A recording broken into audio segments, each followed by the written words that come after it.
Oops.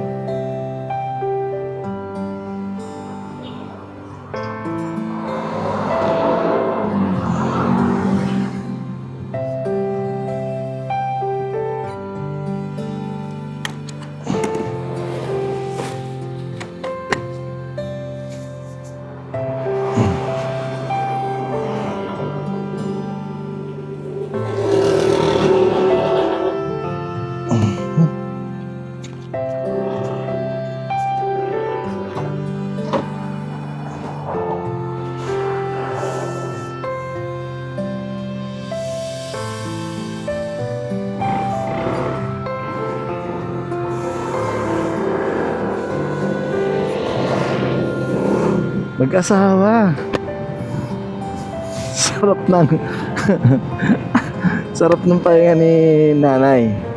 Yun yung pahinga na feeling mo you're at home. Safe na safe ka kasama yung asawa niya. Buti na lang walang bata. Mas nakakaawa pag may bata eh.